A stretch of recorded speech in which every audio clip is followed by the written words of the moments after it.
মাঝে মাঝে মনে হয় কিসের আনন্দ, কিসের এত হাসি উল্লাস। মাঝে মাঝে মনে হয় কিসের আনন্দ, কিসের এত হাসি উল্লাস। একদিন মরতে হবে, হতেই হবে লাশ। মাঝে মাঝে মনে হয় কিসের আনন্দ, কিসের এত হাসি উল্লাস। কথা বলেন ঠিক না বেঠিক? মরা লাগবে আমাদের সবার, বিশ্বাস আছে কথা? দুনিয়ার বাড়ি গাড়ি ক্ষমতা নারী যত কিছু থাক না কেন সব কিছু ছেড়ে একদিন কবরে যেতে হবে, এটাই আসল সত্য। আর দুনিয়ার উপরে যা কিছু আছে সব কিছু মিথ্যা। কথা বলেন ঠিক না বেঠিক? জানি না কখন করেছি যত পাপ, জানি না হবে কি মাফ। করেছি যত পাপ, জানি না হবে কি মাফ। শেষ বিচারের দিনে সবই হবে প্রকাশ। মাঝে মাঝে মনে হয় কিসের আনন্দ, কিসের এত হাসি উল্লাস। মাঝে মাঝে মনে হয় কিসের আনন্দ, কিসের এত হাসি উল্লাস। মা বাবা ভাই বোন আছে যত সাজন, মা বাবা ভাই বোন আছে যত সাজন, সব কিছু ছেড়ে কোথায় হবে বসবাস। মাঝে মাঝে মনে হয় কিসের আনন্দ, কিসের এত হাসি উল্লাস। মাঝে মাঝে মনে হয় কিসের আনন্দ, কিসের এত হাসি উল্লাস। একদিন মরতে হবে, সবই হবে প্রকাশ। মাঝে মাঝে মনে হয় কিসের আনন্দ, কিসের এত হাসি উল্লাস। আলহামদুলিল্লাহ, ফুলবাড়ি মধ্যপাড়া বাইতুল আমান জামে মসজিদের উদ্যোগে তাফসিরুল কোরআন মাহফিল। উক্ত তাফসিরুল কোরআন মাহফিলের সম্মানিত সভাপতি আমার প্রিয় মামা হলুদবাড়িয়া দাখিল মাদ্রাসার সম্মানিত শিক্ষক জনাব মোহাম্মদ আকমাল হোসেন মাস্টার। এছাড়াও উপস্থিত হয়েছেন সারা বাংলাদেশের আলোড়ন সৃষ্টিকারী বক্তা। আজকের মাহফিলের প্রধান বক্তা আমার খুব কাছের মানুষ, প্রিয় বড় ভাই মাওলানা মুফতি হাফিজুর রহমান জিহাদি।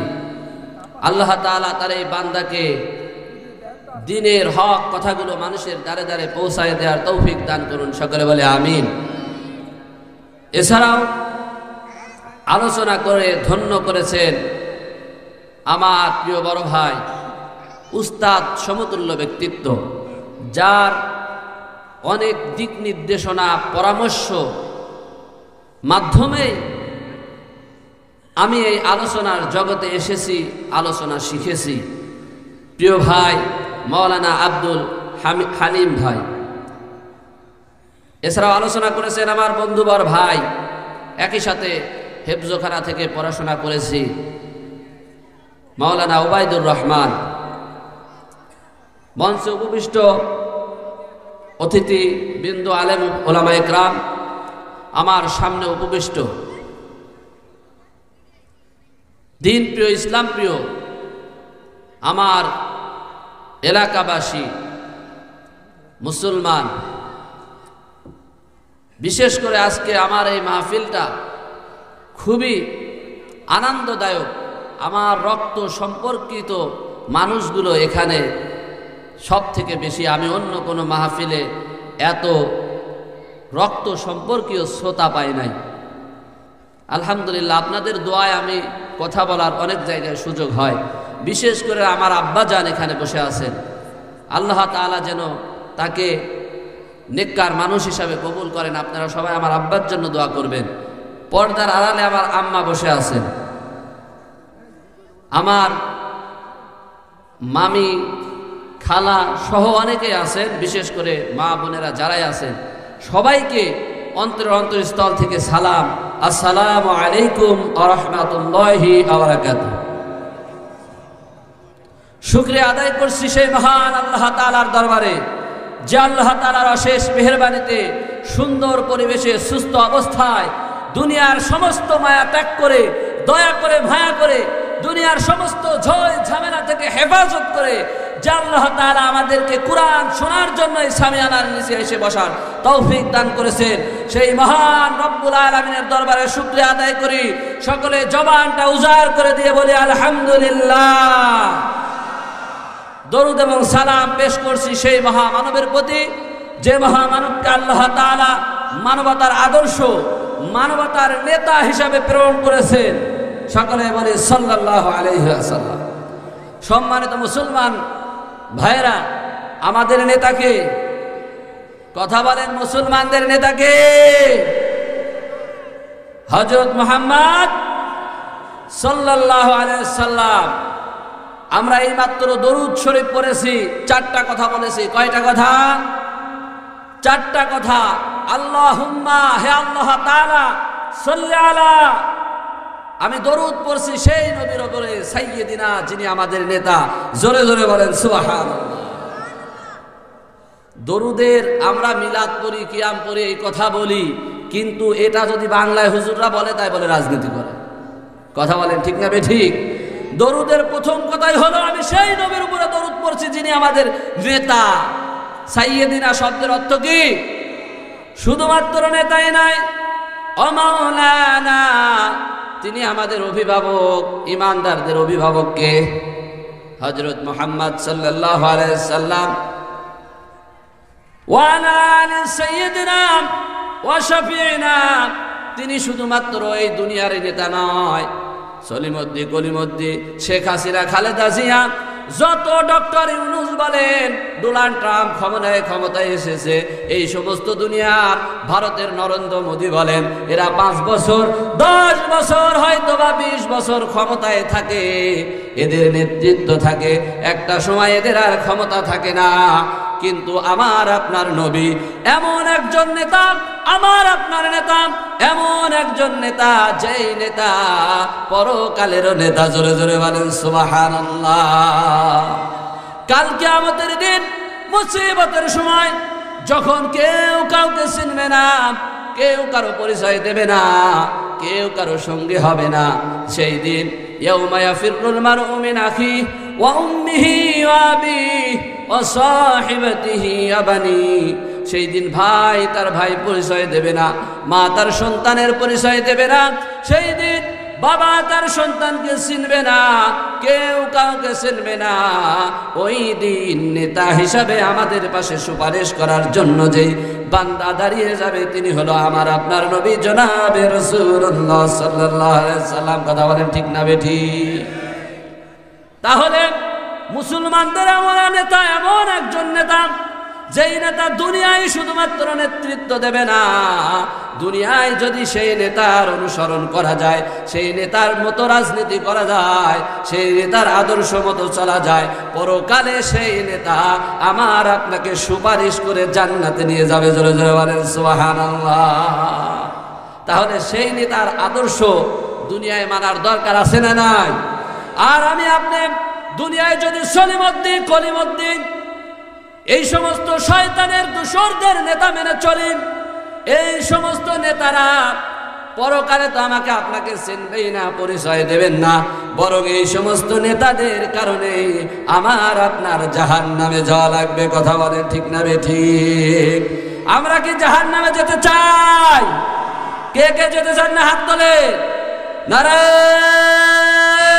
তাকবীর, নারায়ে তাকবীর। আল কোরআনের আলো, আল হাদিসের আলো, নারায়ে তাকবীর। আমরা সবাই জান্নাতে যেতে চাই। নবীজির সুপারিশ ছাড়া জান্নাতে যাওয়া যাবে? কথা বলেন, যাওয়া যাবে? নবীজির সুপারিশ যদি পেতে চাই, তাহলে রসুলকে নেতা মানার বিকল্প কোনো পথ, কথা বলেন ঠিক না বেঠিক? এখন কি রসুল আছে? তাহলে আছে কে? আল উলামা ওয়ারাসাতুল আম্বিয়া, নবীগণের ওয়ারিস হলো আলেম উলামাগণ। এখন নবী যদি আদেশ করত যুদ্ধে যেতে হবে, জিহাদ করতে হবে, ইসলাম কায়েমের জন্য আর একবার বদর যুদ্ধ হবে, হে মুসলমানেরা চলো বদরের ময়দানে যাই, আমরা এই নবীজির আদেশ পাইলে আমরা বদরের ময়দানে ঝাঁপিয়ে পড়তাম। কথা বলেন ঠিক না বেঠিক? এখন তো নবী নাই, এখন আলেম ওলামাগণ আসছেন। তারা যদি আদেশ করে, তারা যদি নবীর সুন্নাহ মোতাবেক চলে, তারা যদি বলে আর একবার বদর কায়েম করতে হবে, আরেকটিবার জিহাদ করতে হবে, ইসলাম কায়েম করার জন্য সমাজে আরেকটিবার যুদ্ধ করতে হবে, আমরা মুসলমান ঝাঁপিয়ে পড়ব। কথা বলেন ঠিক না বেঠিক? রাজি আছেন তো ইনশাআল্লাহ?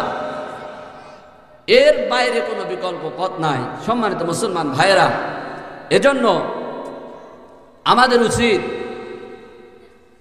সর্ব অবস্থায় নবীকে নেতা মানতে হবে।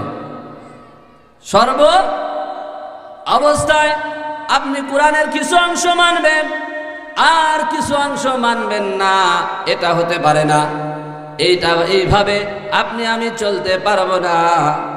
কেননা আপনাকে ইসলাম মানতে হলে সমস্ত কিছু মানতে হবে, এমন ভাবে মানতে হবে আল্লাহ রাব্বুল আলামিন নবী, প্রিয় নবী হযরত মুহাম্মদ সাল্লাল্লাহু আলাইহি সাল্লাম এমন একজন নবী ছিলেন, আপনি যদি ব্যবসা করতে যান ওই ব্যবসার কাজে নবীকে ফলো করা যায়। কথা বলেন ঠিক না বেঠিক? নবীজি ব্যবসা করেছেন, নবীজি রাষ্ট্র চালিয়েছেন, নবীজি সংসদ চালিয়েছেন, নবীজি ইমামতি করেছেন, নবীজি মেষ চড়াইয়েছেন, নবীজি ব্যবসা করেছেন। এজন্য আপনি যে কাজ করেন না কেন প্রত্যেকটা কাজে আপনাকে অনুসরণ করতে হবে যে আমি যে ব্যবসা করছি আমার ব্যবসার সাথে আমার নবীর ব্যবসার মিল আছে কিনা, আমি যে পরিবার পরিচালনা করতেছি আমার নবী বা নবীর পরিবার পরিচালনার সাথে আমার পরিবারের মিল আছে কিনা, আমি যে রাষ্ট্র পরিচালনা করছি, আমি যে নিজেকে মুসলমান বলে দাবি করি, আমার এই রাষ্ট্রীয় পরিচালনার নিয়ম নীতি নবীজির রাষ্ট্র পরিচালনার নিয়ম নীতির সাথে মিল আছে কিনা। যদি মিল না রাখতে পারেন আপনার জন্য জাহান্নাম অপেক্ষা করছে। কথা বলেন ঠিক না বেঠিক? সম্মানিত মুসলমানেরা, এজন্য আমি পবিত্র কুরআনুল কারীম থেকে সূরাতুল মুদ্দাসসির থেকে আলোচনা করেছি, আয়াতে কারিমা তেলাওয়াত করছি। এখান থেকে কিছু কথা আপনাদের সামনে রাখবো ইনশাআল্লাহ। আমরা সবাই এখানে কি, আর একবার বলেন, আমরা সবাই কি? আপনারা কি ঘুমায় গেছেন নাকি? আমরা সবাই কি মুসলমান? আমরা সবাই কি মুসলমান? এ কথা বিশ্বাস হয় তো? এখন আমি এই কোরআনের দাড়িপাল্লা দিয়ে মাপবো, কোরআনের দাড়িপাল্লা দিয়ে মাপবো যে আসলেও আমরা মুসলমান, জান্নাতে যাওয়ার মতো মুসলমান কিনা। রাজি আছেন তো ইনশাআল্লাহ? আর যদি এই মাপতে গিয়ে আমার আপনার ভিতরে কোনো ত্রুটি থাকে, আজকে এখান থেকে তওবা করে সেই ত্রুটিগুলো থেকে ফিরিয়ে এসে আমার জীবনটা কোরআন দিয়ে রাঙাবো। জোরে জোরে বলেন আলহামদুলিল্লাহ। আমরা সবাই মুসলমান, আমরা সবাই কি মুসলমান। মুসলমানদের যাওয়ার দরকার কোথায়? জান্নাতে। কোথায়? জান্নাতে। এখন মুসলমান হওয়ার পরেও এক শ্রেণীর মানুষ কিছু গুণ থাকলে তারা জাহান্নামী হয়ে যাবে। তারা কোথায় যাবে? জাহান্নামী হয়ে যাবে। আজকের আয়াত সূরা মুদ্দাসসির 29 নং পারার ভিতরে আল্লাহ তাআলা এই কথাগুলো বলেছেন। আসেন আমরা আজকে জানার চেষ্টা করব যে মুসলমান হওয়ার পরেও কারা জাহান্নামে যাবে। রাজি আছেন তো ইনশাআল্লাহ? আপনারা কি আমার কথা বুঝতে পারছেন? ভালো লাগছে নাকি জোর করে বলছেন? তাহলে আমার কথার সাথে জবাব দিতে হবে। রাজি আছেন তো ইনশাআল্লাহ? সম্মানিত মুসলমান ভাইরা, জাহান্নাম একটি কঠিন জায়গা, জাহান্নাম একটি আযাবের জায়গা। এই জাহান্নামে যারা যাবে তাদের অন্তরটা পুরে সারকার হয়ে যাবে, তাদের শরীরটা পুরে সারকার হয়ে যাবে। কথা বলেন ঠিক না বেঠিক? জাহান্নামে আল্লাহ তাআলা নাফরমান বান্দাদেরকে ফেলায় দেবেন। দুনিয়ায় যত জাতি আছে, হিন্দু বলেন, বৌদ্ধ বলেন, খ্রিস্টান বলেন, ইহুদি বলেন, নাসারা বলেন, যত জাতি আছে প্রত্যেকটা জাতির স্থান হবে জাহান্নামে। শুধুমাত্র একটা জাতি আছে, সেই জাতির স্থান হবে জান্নাতে। জোরে জোরে বলেন সুবহানাল্লাহ। তার মানে আমরা জান্নাতি। কিন্তু আল্লাহ রাব্বুল আলামিন এই কথা বলে শেষ করে দেন নাই। আল্লাহ তাআলা পবিত্র কুরআনুল কারীমের ভিতরে জান্নাতি যারা হবে তাদের কিছু গুণ বর্ণনা করেছেন, আবার যারা জাহান্নামী হয়ে যাবে তাদের কিছু গুণ বর্ণনা করেছেন। এজন্য মুসলমান হলেই, শুধুমাত্র নামে মুসলমান থাকলেই জান্নাতি হওয়া যায় না। জান্নাতি হওয়ার জন্য কিছু কাজ করতে হয়, আর সেই কাজ যদি কেউ না করে যেতে পারে তাহলে তার জন্য জাহান্নামের আগুন অপেক্ষা করছে। কথা বলেন ঠিক না বেঠিক? সম্মানিত মুসলমানেরা আমার, আমি আপনি যখন মৃত্যু হয়ে যাবে, মৃত্যু হওয়ার পরে এই দুনিয়ার সবাই একদিন মৃত্যুবরণ করবে। মৃত্যুবরণ করার পরে আমার আপনার হিসাব শেষ হয়ে যাবে। হিসাব শেষ হওয়ার পরে কেউ বা জান্নাতি হয়ে যাবে, কেউ বা জাহান্নামী হয়ে যাবে। আমার প্রতিবেশী, আমার ভাই, আমার আত্মীয়, আমার বাবা, আমার মা, অনেকের পরিচিত কেউ বা জান্নাতি হয়ে যাবে, সেই দিন কেউ বা জাহান্নামী হয়ে যাবে। দুইটা দলে বিভক্ত হয়ে যাবে মুসলমানদের ভিতরে। সেই দিন ৭৩টা কাতার সংগঠিত হবে। একটি কাতার সেই দিন জান্নাতে যাবে, আর বাকি কাতারগুলো সেই দিন জাহান্নামী হয়ে যাবে। একটা পর্যায়ে জাহান্নামী হওয়ার পরে সমস্ত মানুষ জাহান্নামী হয়ে যাবে। এর কিছুকাল সময় অতিবাহিত হয়ে যাওয়ার পরে আল্লাহ রাব্বুল আলামিন এমন একটা মুহূর্তে, আল্লাহ তাআলা এমন একটা পরিবেশ তৈরি করে দেবেন, যেই পরিবেশের মাধ্যমে জান্নাতীরা জাহান্নামীদের দেখতে পারবে, আর জাহান্নামীরা জান্নাতীদের দেখতে পারবে। জোরে জোরে বলেন আল্লাহু আকবার। ভিডিও কনফারেন্স করা হয় না? কেউ ঢাকা থাকে, কেউ বা কুষ্টিয়ায় থাকে, কেউ বা ময়মনসিংহ, কেউ বা চট্টগ্রাম। ভিডিও কলে একসাথে গ্রুপের মাধ্যমে কল করে কথা বলা হয়। কথা বলেন ঠিক না বেঠিক? কনফারেন্সে ভিতরে সই দিতে আসে, তারপরেও মনে হয় যে আমার বাজান আমার সামনে এসে কথা বলছে। কথা বলেন ঠিক না বেঠিক? এইভাবে জান্নাতীরা আর জাহান্নামীরা যখন দুই জায়গায় অবস্থান করবে, এদেরকে আল্লাহ তাআলা একটা পর্যায়ে দেখা করার সুযোগ করে দেবে। দেখা করার সুযোগ করার পরে এই জাহান্নামী কিন্তু ওই সৌদির জাহান্নামীরা নয়, এই জাহান্নামী ইন্ডিয়ার জাহান্নামীরা নয়, এই জাহান্নামী কোনো অপরিচিত মানুষ নয়।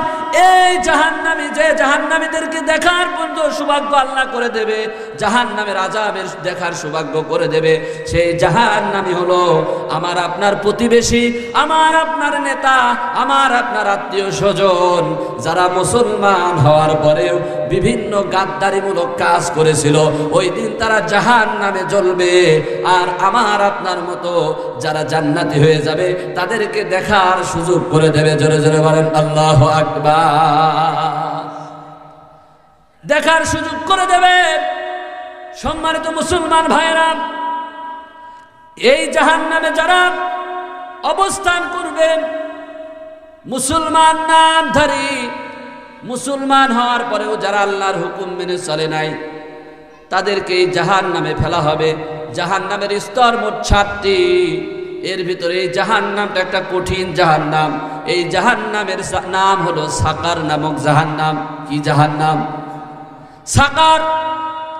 আল্লাহ রাব্বুল আলামিন পবিত্র কুরআনুল কারীমে এই জাহান্নামের উল্লেখ করেছেন। এই সাকার নামক জাহান্নামে কোনো হিন্দু, বৌদ্ধ, খ্রিস্টানদের ফেলানো হবে না। নামধারী মুসলমান যারা আল্লাহর সাথে বেঈমানি করেছে, আল্লাহর হুকুম মতো চলে নাই, তাদেরকে এই সাকার নামের জাহান্নামে ফেলানো হবে। জোরে জোরে বলেন নাউযুবিল্লাহ। এই সাকার নামক জাহান্নামে যখন মানুষ পড়ে যাবে, এদের কোনো অন্তরে, এদের শরীরে রাখবে না। এই জাহান্নামের আগুনটা সর্বপ্রথমেই মানুষের কলিজায় এসে লেগে যাবে। কলিজায় এসে লেগে যাবে।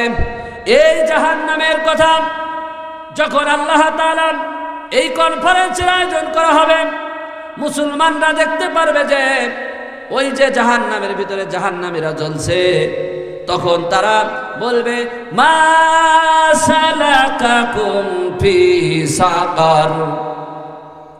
তারা বলবে মা সালাকাকুম ফি সাকার, তোমরা এই সাকার নামক জাহান্নামে কেন এসেছো? হে ভাইরা, হে বাবারা, হে আমার নেতারা, হে আমার আত্মীয় স্বজনেরা, হে আমার প্রতিবেশীরা, তোমরা তো দুনিয়ায় বড় বড় কথা বলতে, দুনিয়ায় তোমাদের গাম্ভীর্যের কারণে, তোমাদের নেতৃত্বের কারণে তোমাদের সাথে কথা বলা যায় নাই। তোমরা তো ক্ষমতার বড়াই দেখিয়ে আলেম ওলামাদের মামলাটুকে জেলখানায় দিয়েছো। আছে না নাই?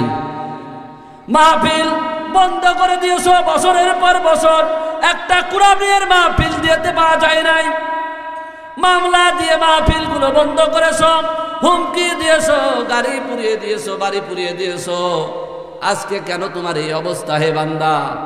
সেই দিন আমরা মাহফিল শুনতে গিয়েছিলাম, পিছন থেকে লাঠি দিয়ে বাড়ি দিয়েছিলে। আজকে তুমি কেন জাহান্নামে এসেছো? জবাব দাও। সেই দিন তো আমাদের দাম দাও নাই, আমাদের কথা শোনো নাই, আজকে কেন এই জাহান্নামে এসেছো? জান্নাতীরা জাহান্নামীদের এইভাবে প্রশ্ন করবে। সেখানে কোনো অপরিচিত থাকবে না, যার যার পরিচিত লোকদের শেষে দেখতে পারবে। তাফসীরের ভিতরে আসছে, কেউ বলবে ওই তো আমার এলাকার নেতাজি, বড় বড় লেকচার দিত, ও নেতা, ও ভাই, ও আমার বোন, ও আমার আত্মীয়, অমুক আত্মীয়, তোমার তো দেখতাম দুনিয়ায় খুব আরামে ছিলে, খুব কথা বলতে, তোমাকে কত নামাজে ডেকেছি, কত দিনের কথা বলেছি, তুমি শোনো নাই, আজকে কেন তুমি এই জাহান্নামে পড়লে? হে আল্লাহর বান্দা, জবাব দাও, জবাব দাও, কেন এই জাহান্নামে আসলে? সেই দিন এইভাবে জবাব দেবেন, তারা অস্থির হয়ে যাবে।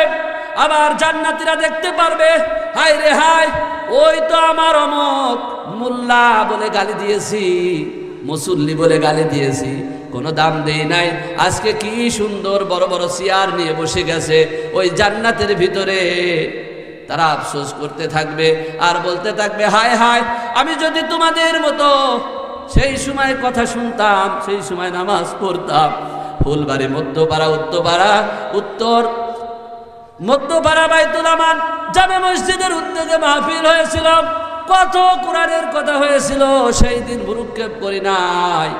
রক্তের গরমে হাজারো মানুষের সম্পদ আত্মসাৎ করেছিলাম, সেই দিন কোনো কথা শুনি নাই।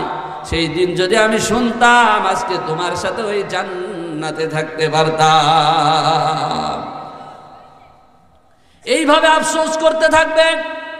আল্লাহ তাআলা বলবে, জান্নাতীদের ডেকে বলবে, হে জান্নাতীরা, দেখো, ওই দেখো, তোমার দাদা, তোমার চাচা, তোমার ভাই, তোমার আত্মীয় স্বজন, তোমার প্রতিবেশী, ওই দেখো যে জাহান্নামে শুয়ে আযাব ভোগ করছে।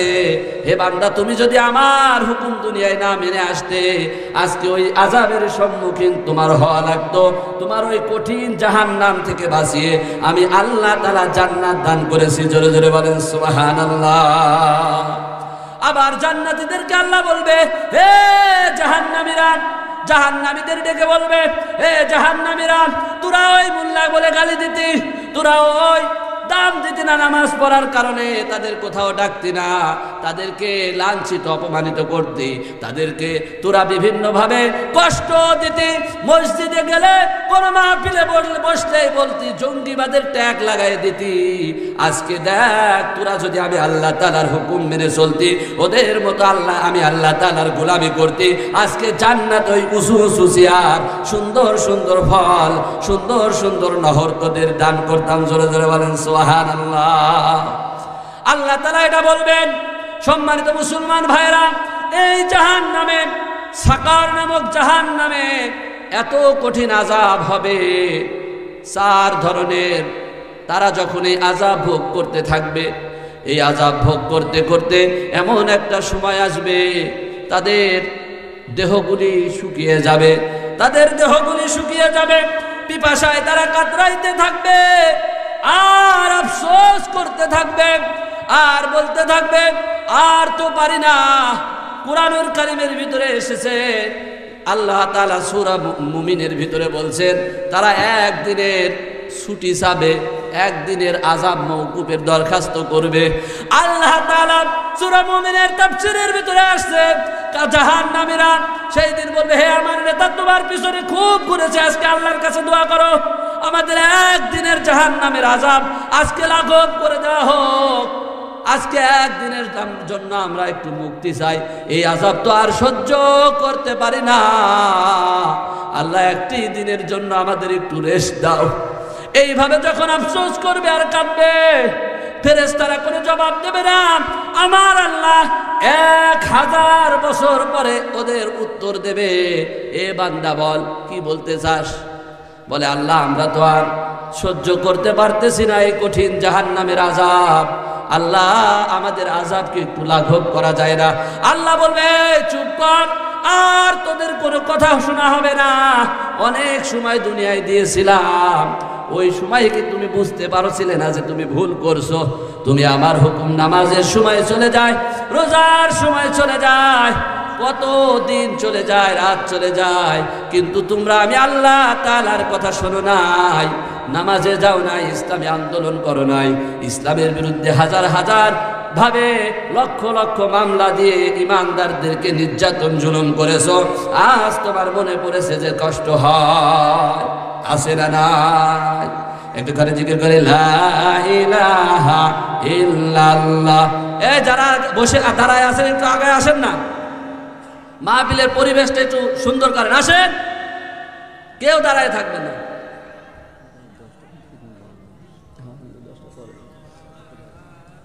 লা ইলাহা ইল্লাল্লাহ, লা ইলাহা ইল্লাল্লাহ। মুসা বলে, ও ফিরাউন, এই সমাজে তোমার চলবে না, লা ইলাহা ইল্লাল্লাহ, লা ইলাহা ইল্লাল্লাহ, লা ইলাহা ইল্লাল্লাহ, লা ইলাহা ইল্লাল্লাহ, মুহাম্মাদুর রাসূলুল্লাহ।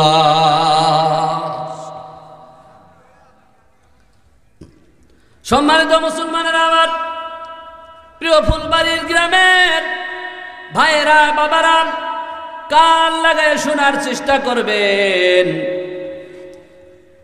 সেই দিন দেখতে পাবেন আপনার একজন ভাই, আপনার একজন বাবা, আপনার চাচা, আপনার আত্মীয় স্বজনেরা সেই দিন জাহান্নামে হয়ে গেছে। তারা আফসোস করতে থাকবে আর কাঁদতে থাকবে। সেই দিন এত কঠিন জাহান্নাম, নেরাজাব এত কঠিন হবে, আল্লাহকে ডাকবে, আল্লাহ সায় দেবে না, কথার কোনো জবাব দেবে না।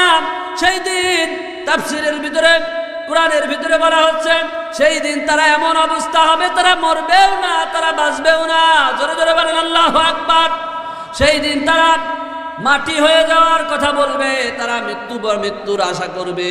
কিন্তু জাহান্নামের মানুষের একবারে মৃত্যু হয় এই দুনিয়া থেকে, জাহান্নামে গেলে আর কোনোদিন কেউ মৃত্যুবরণ করবে না। কথা বলেন ঠিক না বেঠিক? সেই দিন তাদেরকে 4 শ্রেণীর খাবার দেওয়া হবে। তারা যখন পিপাসায় পানি পানি বলে চিৎকার করবে, আর ওই জান্নাতীদের বলবে, হে আমার ভাই, হে আমার প্রতিবেশী, দুনিয়ায় তো তোমরা আমার প্রতিবেশী ছিলে, আমার ভাই ছিলে, আমার আত্মীয় স্বজন ছিলে, তোমরা কত সুন্দর সুন্দর শরবত পান করতেছো, কত সুন্দর সুন্দর খাবার খাচ্ছ, কত ফল ফলাদি তোমাদের। হে ভাই, আমরা তো আর পারি না, আমাদের জন্য একটু খাবার পাঠাও, আমরা একটু খেয়ে আমাদের জীবন বাঁচাই, আমাদের ক্ষুধা নিবারণ করি, আমাদের পিপাসা থেকে একটু রেহাই পাওয়ার চেষ্টা করি। এইভাবে যখন আফসোস করতে থাকবে, সেই দিন জাহান্নামীদের জান্নাতি খাবার হারাম করেছেন কে? কথা বলেন কে? একটুখানি দরুদ পড়ে আল্লাহুম্মা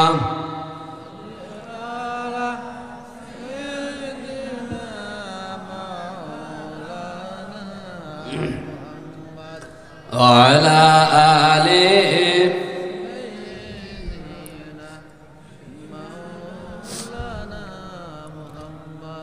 জান্নাতীদের খাবার জাহান্নামীদের জন্য কি হারাম। সেই দিন তারা যখন চাইবে, জান্নাতীরা জবাব দেবে, হে আমার ভাইয়েরা, হে আমার আত্মীয় স্বজনেরা, এই খাবার তোমাদের জন্য জায়েজ নয়, এটা আমার আল্লাহ তাআলা তোমাদের জন্য হারাম করে দিয়েছেন। সেই দিন যখন খাবার পানি পানি বলে চিৎকার করতে থাকবে, জাহান্নামীদের 4 শ্রেণীর পানীয় দেওয়া হবে। 1 নাম্বার পানি হলো তাদেরকে রক্ত পুষের পানি দেওয়া হবে। জোরে জোরে বলেন নাউজুবিল্লাহ। 1 নাম্বার শরবত তাদের দেওয়া হবে, রক্ত পুষ তাদের দেওয়া হবে, তারা সেই রক্ত পুষ খাইতে পারবে না। 2 নাম্বারে তাদের পানি দেওয়া হবে গরম টকবকে ফুটন্ত গরম পানি দেওয়া হবে। 3 নাম্বারে তাদের পুরা মবেল তেল, এই তেল জাতীয় গরম তেল তাদেরকে দেওয়া হবে। এই সমস্ত খাবারগুলো পানীয়গুলো তাদের দেওয়া হবে, তারা সেইগুলো খাইতে পারবে না, তারা খাইতে পারবে না, তারপরেও তারা বাধ্য হয়ে সেটাই খাওয়ার চেষ্টা করবে। এইটা যখনই খাবে, জাহান্নামের খাদ্য দুনিয়ার খাদ্য যেমন খাইলে পরে পুষ্টি বৃদ্ধি পায়, ক্ষুধা নিবারণ হয়। কথা বলেন ঠিক না বেঠিক? কিন্তু জাহান্নামের খাদ্য এমন একটা খাদ্য, যেই খাদ্যে কোনো পুষ্টিও বৃদ্ধি হয় না, যেই খাদ্যের মাধ্যমে কোনো ক্ষুধাও নিবারণ হয় না। এরকম খাদ্য দুনিয়ায় একটা খাদ্য আছে। কথা বলেন তো কি খাদ্য? যে খাবার খাইলে পুষ্টিও হয় না, ক্ষুধাও নিবারণ হয় না, সেই খাদ্যের নাম কি? কথা বলেন কি? সিগারেট। আমি বলি নাই, আপনারাই বলেছেন। এখানে কি ক্ষুধা নিবারণ হয়? পুষ্টি আছে? আরো লেখা থাকে প্যাকেটের উপরে, মৃত্যু ঘটায়। কথা বলেন ঠিক না বেঠিক? ক্যান্সারের কারণ। তারপরেও এই খাদ্য খায় যারা, জাহান্নামের আগুন খায় তারা। কথা বলেন ঠিক না বেঠিক? মিথ্যা বললাম? কারণ জাহান্নামের খাদ্যর বৈশিষ্ট্য হলো, জাহান্নামের খাদ্য তাদের ক্ষুধাও নিবারণ করে না, কোনো ভিটামিনও হয় না। সিগারেট এমন একটা খাদ্য, যে খাদ্য খাইলে কারো ক্ষুধা নিবারণ হয়? কথা বলেন হয় নাকি? পুষ্টিগুণ আছে? নাই। আমরা এই খাবার আর খাবো না। রাজি আছেন তো ইনশাআল্লাহ? এটা সরাসরি জাহান্নামের খাদ্যর সাথে মিল। সম্মানিত মুসলমান বৃন্দ, বাবারা, ভাইয়েরা, তাহলে এই খাদ্য কিসের খাদ্য? জাহান্নামের সাথে এই খাদ্যর বৈশিষ্ট্যের গতভাবে মিল রয়েছে। এই খাদ্য খাওয়া যাবেন? আপনারা বেজার হলেন নাকি? এই খাদ্য জাহান্নামীদের, এই খাদ্য যখন দেওয়া হবে, তাদের ক্ষুধাও নিবারণ হবে না, তাদের পুষ্টিগুণ হবে না। এমনকি খাদ্যগুলো তাদের পিছন দিয়ে বের হয়ে যাবে, নারী বুড়ি সব কিছু বের হয়ে যাবে। আবার তারা ফল খাবে, জাক্কুম নামক ফল, কাঁটাযুক্ত ফল তাদের দেওয়া হবে। এই ফলগুলো তাদের দেহের ভিতরে, বুকের ভিতরে, গলার ভিতরে আটকিয়ে যাবে, তারা আর ওটা বেরও করতে পারবে না, সেটা তারা আর নিচের দিকে গিলতেও পারবে না। জোরে জোরে বলেন আল্লাহু আকবার। এই কঠিন জাহান্নামে যেতে চাই? কথা বলেন, যেতে চাই? কেউ আমরা এই জাহান্নামে যেতে চাই না। আর ওইদিকে জান্নাতীদের যেই খাবার দেওয়া হবে, 4 ধরনের তাদেরও নহর দেওয়া হবে। 1 নম্বরে তাদের সুপ্রিয় বিশুদ্ধ পানির নহর দেওয়া হবে, 2 নম্বরে তাদেরকে মধুর নহর দেওয়া হবে, 3 নম্বরে তাদেরকে দুধের নহর দেওয়া হবে। জোরে জোরে বলেন সুবহানাল্লাহ। এই নহরগুলো তাদের সামনে দিয়ে প্রবাহিত হতে থাকবে। তারা যখন যেটা ইচ্ছা সেটা খেতে থাকবে, যখন যেটা ইচ্ছা পান করতে থাকবে। আর ওই সিংহাসনে বসে, জান্নাতি সিংহাসনে বসে জাহান্নামীদের আযাব ভোগ করতে থাকবে। জোরে জোরে বলেন আল্লাহু আকবার। আর এই জাহান্নামীদের আযাব ভোগ করতে থাকবে, দেখতে থাকবে। আর তখন জাহান্নামীদের বলবে, মা সালাকাকুম ফি সাকার।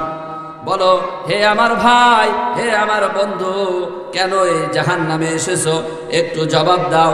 সেই দিন তারা এভাবে বলবে, যখন তাদেরকে বলা হবে, এই জাহান্নামীরা 1 নম্বরে যে উত্তর দেবে, ক্বালু লাম নাকু মিনাল মুসাল্লিন।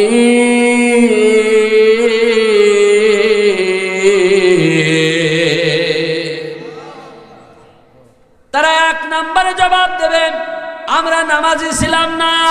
কি ছিলাম না? নামাজ কি হিন্দুদের উপরে ফরজ? কথা বলেন, হিন্দুদের উপরে ফরজ, ইহুদিদের উপরে, খ্রিস্টানদের উপরে নামাজ ফরজ, মুসলমানদের উপরে। কথা বলেন ঠিক না বেঠিক? যেই সাকার নামক জাহান্নামে যারা যাবে, তারা সেই দিন 1 নম্বরে জবাব দেবে যে, ক্বালু লাম নাকু মিনাল মুসাল্লিন। আমরা নামাজি ছিলাম না, আমরা মুসলমানদের অন্তর্ভুক্ত, মুসল্লিদের অন্তর্ভুক্ত ছিলাম না। সম্মানিত মুসলমানেরা, প্রিয় ফুলবাড়ি এলাকার ভাইরা, বাবারা, অনেকে আমরা আছি, আমরা মুসলমান ঘরের সন্তান, আমরা মুসলমান বলে নিজেকে পরিচয় দিই, কিন্তু আজ পর্যন্ত আমরা মসজিদে যেতে পারি না। আছে না নাই?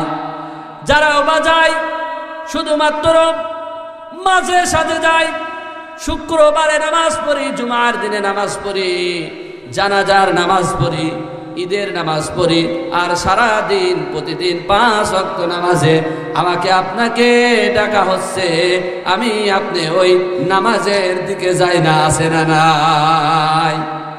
সম্মানিত মুসলমান ভাইরা, যেমন তেমন নামাজ পড়লেই হবে না। আল্লাহ রাব্বুল আলামিন বলেন, ক্বাদ আফলাহাল মুমিনুন। মুমিনগণ সফল কাম হয়েছে। আল্লাযীনা হুম ফি সালাতিহিম খাশিউন। যারা তাদের নামাজে যত্নবান, যারা নামাজটা সুন্দরভাবে আদায় করে, মনোযোগের সাথে আদায় করে, শীত হোক, বৃষ্টি হোক, গরম হোক, ঝড় হোক, অভাব হোক, অনটন হোক, ক্ষুধা হোক, যত প্রেক্ষাপট কত কঠিনই হোক না কেন, তারা নামাজ ছেড়ে দেয় না। সর্ব অবস্থায় নামাজ পড়ে যারা জান্নাতের ওয়ারিস হবে, তারা জোরে জোরে বলেন সুবহানাল্লাহ। তাহলে জাহান্নামীদের 1 নাম্বার জবাব আসবে কি? কথা বলেন, 1 নাম্বার জবাব কি আসবে?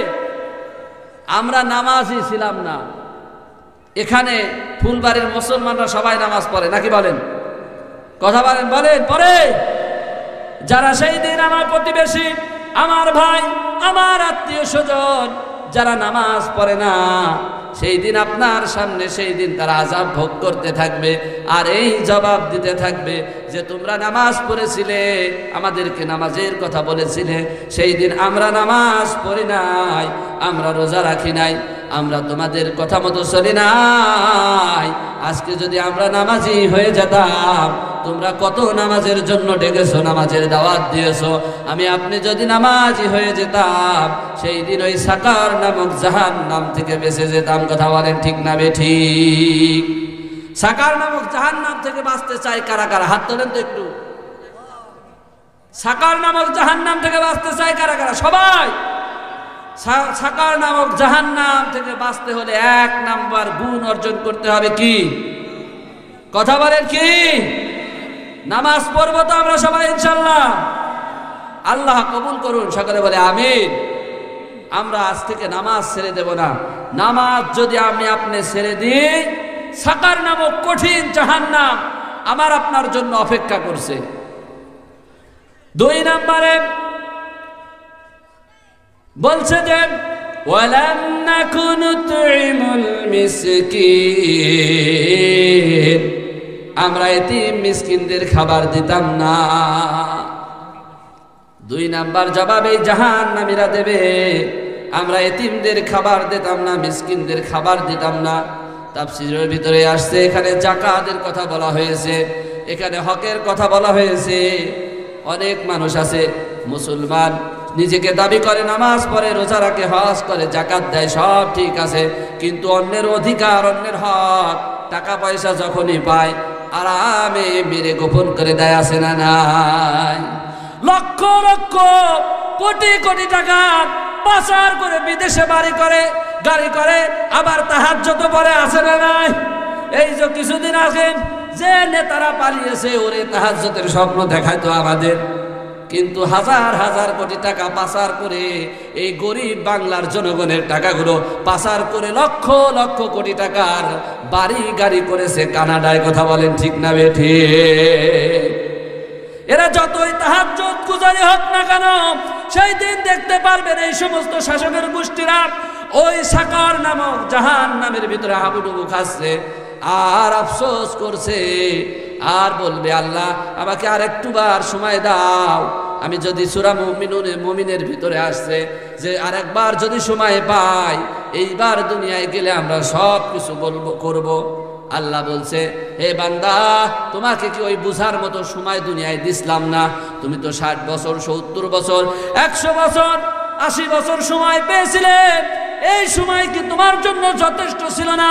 তোমার মতো সময় পেয়ে অমুক রিক্সাওয়ালা, অমুক ভ্যানওয়ালা, অনেক অমুক দিন মজুরওয়ালা সেই দিন তোমার মতো, তোমার চেয়ে কম সময় পেয়ে, তোমার চেয়ে কম টাকা ইনকাম করেও, তোমার চেয়ে খারাপ অবস্থায় থেকেও আমি আল্লাহ তাআলার হুকুম মেনে চলেছে।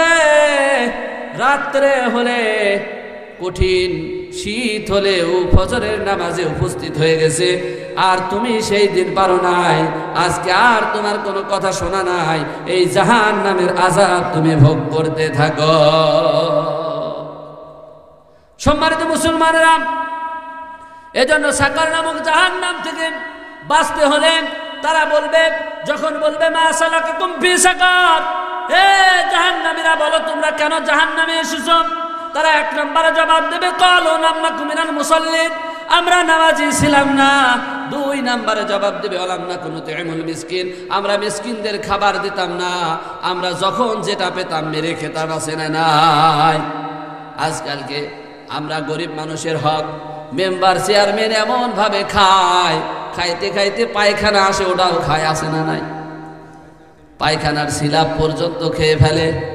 আবার দেখা যায় 5,000 টাকার জিনিস আনতে গিয়ে মেম্বার চেয়ারম্যানের কাছে খরচ করতে হয় 4,500 টাকা। আছে না নাই? মেয়ে বিয়ে দিতে গেলে টাকা লাগে। কথা বলেন আছে না নাই? যে জায়গায় যাবেন সেই জায়গায় টাকা, আর টাকা, টাকা ছাড়া কথা বলতে চায় না। সেই দিন যারা এই হকগুলো, এই অধিকারগুলো রাষ্ট্রের পক্ষ থেকে গম এসেছে, রাষ্ট্রের কাছে জনগণ এতিম। রাষ্ট্রের কাছে কি? জনগণ এতিম, জনগণ গরিব। এই গরিবদের টাকা এসেছে, এই গরিবদের গমের টাকা, গরিবদের ত্রাণের টাকা, গরিবদের ভাতার টাকাগুলো মেরে নিজের বউ বাচ্চাদেরকে নিয়ে মক্কায় যে হজ করে। আছে না নাই? আপনি মক্কায় যে 100বার যদি হজ করেন, আল্লাহর কোরআন গ্যারান্টি দিচ্ছে আপনার স্থান হবে ওই সাকার নামক জাহান্নামে। কথা বলেন ঠিক না বেঠে? এরকম নেতা আছে না নাই? শুধু তাই নয়, আলাম নাকুনু তুইমুল মিসকিনের ব্যাখ্যায় বলা হচ্ছে আপনার ভাই এতিম, আপনার বাবা মারা গিয়েছে, আপনি বড় ভাই ছোট ভাইকে কৌশলে, আপনার ছোট ভাই মূর্খ, আপনি শিক্ষিত, আপনার প্রতিবেশী মূর্খ, আপনি শিক্ষিত, আপনি কৌশলে তাদের জমিগুলো, তাদের টাকাগুলো, তাদের পয়সাগুলো নিজের নামে করে নিয়েছেন। আবার মসজিদে গিয়ে সামনের কাতারে নামাজ পড়েন, আছে না নাই? আপনি যদি তওবা করে ফিরে না আসতে পারেন, ওই হক যদি ফেরত না দিতে পারেন, আল্লাহর কোরআন গ্যারান্টি দিচ্ছে সেই দিন আপনাকে ওই জাহান্নামের আসামি হতে হবে। আল্লাহর রাসূল সাল্লাল্লাহু আলাইহি সাল্লাম সাহাবীদেরকে একদিন জিজ্ঞাসা করছেন, হে সাহাবীরা, তোমরা কি জানো সব থেকে দেউলিয়া কোন ব্যক্তি, সব থেকে গরিব কোন ব্যক্তি, তোমরা কি জানো? সাহাবীরা বলতেছে, না না না, জানি না। হয়তোবা এমন ব্যক্তি হবে যেই ব্যক্তির কোনো টাকা পয়সা নাই, কোনো খানা দানা নাই, গরিব, বাড়ি গাড়ি নাই, সেই ব্যক্তি সব থেকে গরিব। আল্লাহ রাসূল বলছেন, হে সাহাবীরা, সেই ব্যক্তি গরিব নয়, সেই ব্যক্তি গরিব নয়, সেই ব্যক্তি গরিব নয়, গরিব হলো সেই ব্যক্তি যে কাল কিয়ামতের দিন মুসিবতের সময় তার আমল নিয়ে কিয়ামতে উঠবে। অর্থাৎ তার আমলে নামাজ থাকবে, তার আমলে রোজা থাকবে, তার আমল নামায় হজ থাকবে, তার আমল নামায় যাকাত থাকবে, সব কিছু নিয়ে সেই দিন সে উঠবে। কিন্তু সে অন্যের হক নষ্ট করে গিয়েছে, সেই ব্যক্তি সব থেকে গরিব। জোরে বলে আল্লাহু আকবার। কিভাবে? হাদিসের ভিতরে বলা হচ্ছে, যেই দিন এইভাবে আমার আপনার হিসাব হয়ে যাবে, হিসাবের কাঠগড়ায় যখন দাঁড়িয়ে যাবে, আল্লাহ রাব্বুল আলামিন বলবে, হে বান্দা, বল তোর কার কাছে কি পাওনা আছে, আজকে আমি মিটাইয়ে দেব। সেই দিন এই সমস্ত জনগণ, সেই দিন ওই সমস্ত নেতাদের নামে অভিযোগ করবে, হে আল্লাহ, আমার এলাকার চেয়ারম্যান ছিল অমুক ব্যক্তি, আমার নামে, মসজিদের নামে, আমার নামে গম এসেছিল, আল্লাহ আমার গম না দিয়েও খেয়ে ফেলেছিল। আল্লাহ, আমি মাজলুম ছিলাম, আমি গরিব মানুষ ছিলাম, আমার নামের জায়গা ছিল আল্লাহ অমুক বাজারের উপরে, অমুক জায়গায় আমার নিজের নামের টাকা দিয়ে কিনা জায়গা ছিল, আল্লাহ এই জায়গায় আমার ক্ষমতা ছিল না বলে বসতে পারে নাই, অমুক মেম্বার, অমুক চেয়ারম্যান দখল করে খাইছে, আছে না নাই? আল্লাহ, আমি তো সেই দিন সেই টাকা, সেই পয়সা তুলতে পারি নাই, আল্লাহ আজকে আমার ফেরত দাও। সেই দিন যা আল্লাহ বলবে, যা তোর নেতার কাছে গিয়ে ফেরত নে, যেভাবে ইচ্ছা ফেরত নে। সেই দিন এই নেতার নামাজ থাকবে, রোজা থাকবে, সেই দিন ওই নেতার কাছে যে বলবে আমার হক ফেরত দাও। সেই দিন নেতাজি বলবে, ভাই আমি তো আজ বড় অসহায়, সেই দিন আমার চেয়ারম্যান ছিল, আমার ক্ষমতা ছিল, আমার পাওয়ার ছিল, আমার টাকা পয়সা ছিল, অনেক কিছু দিতে পারতাম, আজকে তো আমি এতিম, আমার কাছে তো কিছুই নাই, আমি তো আজকে বড় মিসকিন হয়ে গেছি, আমি তোমাকে কিভাবে ঋণ শোধ করবো বলো? বলে যে আমি 10টা নেকির জন্য শর্ট পড়ে গিয়েছে, আমি জান্নাতে যেতে পারছি না, তোমার নেকিগুলো আমাকে দাও, তাহলে আমি তোমার মাফ করব। সেই দিন তো কোনো টাকা পয়সা দিয়ে লেনদেন করা যাবে, কোনো ক্ষমতার মাধ্যমে লেনদেন করা যাবে, কোনো ফোনের মাধ্যমে আমার লোক বললে ছাড় পাওয়া যাবে। এখন দুনিয়ায় আছে না নাই? আমার লোক বলে 1 ট্রাক অস্ত্র পাইছি স্যার, বলে 1 ট্রাক অস্ত্র সহই স্যার, আছে না নাই? আমার লোক বললেই হয়, সব কিছু মা। কিন্তু সেই দিন কোনো সুপারিশ চলবে না, সেই দিন কোনো ফোন চলবে না, কোনো বাবার কোনো সুপারিশ কাজ হবে না, কোনো নেতার কোনো কথা বলার সাহস হবে না। সেই দিন যখন আপনার পাওনাদার আপনার কাছে এসে চাইবে যে আমার পাওনাগুলো ফিরিয়ে দাও, সেই দিন এই পাওনাদারগুলো যখন চাইবে, বলবে, ভাই আমি তো আজ বড় অসহায়, আমি কি দেব? বলে, তুমি যে দুনিয়ায় নামাজ পড়েছিলে, রোজা করেছিলে, হজ করেছিলে, তোমার ওই সওয়াবগুলো দাও, তাহলে মাফ করব। এভাবে দেখা যাবে দুইজন চারজন বা একজনের কাছে গুনাহ মাফ করতে গিয়ে হকের গুনাহ মাফ করতে গিয়ে হক আদায় করতে গিয়ে আপনার সওয়াব শেষ হয়ে যাবে। সব সওয়াব শেষ হওয়ার পরে অনেক মানুষ আছে বাকি খায় দোকানে, দোকান বন্ধ হয়ে গেলে আর বাকি ফেরত দেয় না, আছে না নাই? ও বাকি খাওয়ার পরে 10,000 টাকা যখন হয়ে যায় ওই দোকানের দিকে আর তাকায় না, আর এক দোকানে যায়, আছে না নাই? দোকান বন্ধ হয়ে গেলে আর টাকা দেয় না। এই বাকি খোররা সেই দিন ওই সমস্ত ব্যবসায়ীরা তাদের ধরবে, আল্লাহ আমার দোকানে বাকি খেয়ে টাকা দেয় নাই, আল্লাহ আমার টাকাগুলো এখন দিতে বলো। সেই দিন এই সমস্ত যারা হক মেরে গিয়েছিল তারা সেই দিন বলবে, আল্লাহ আমার হক ফেরত চাই। এদের ওই পাওনাদাররা সেই দিন যখন আবদার করে বসবে, প্রথমে তাদের সওয়াব শেষ হয়ে যাবে, কিন্তু পাওনাদার শেষ হবে না। এরপরে পাওনাদাররা বলবে, তোমার তো সওয়াব শেষ হয়ে গেছে, কি করবা? আমার যে গুনাহগুলো আছে এই গুনাহগুলোর কারণে আমি জান্নাতে যেতে পারছি না, আমার গুনাহগুলো তোমার নিতে হবে।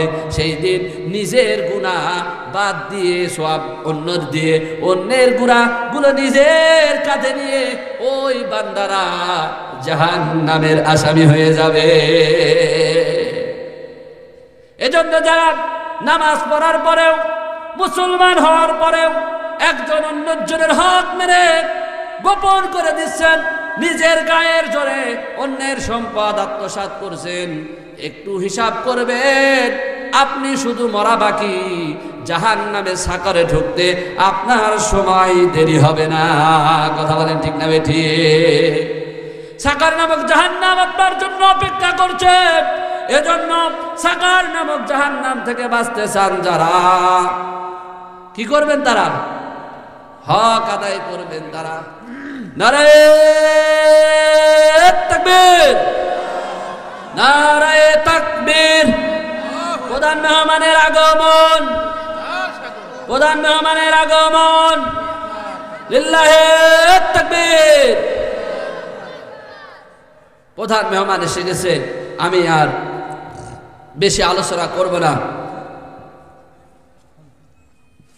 সম্মানিত ভাইয়েরা, বাবারা, 2 নাম্বার, আমি চারটা কারণে তারা জাহান্নামে আসার কথা বলবে। কয়টা? 1 নাম্বার কি বলবে? আমরা নামাজি ছিলাম না, এই জবাব দেবে কারা? মুসলমানরা। 2 নাম্বারে বলবে যে আমরা এতিমদের হক আদায়, মানুষের হক আদায় করতাম না, এতিমদের খাবার দিতাম না, এটাও বলবে মুসলমানরা। 3 নাম্বার বলবে অকুন্না নাখুদু মাল খায়দিন, আমরা আশারে গল্প গুজবে লিপ্ত থাকতাম, যা শুনতাম তাই বলে বেড়াতাম, কি মিথ্যা কি সত্য চিন্তা করতাম না।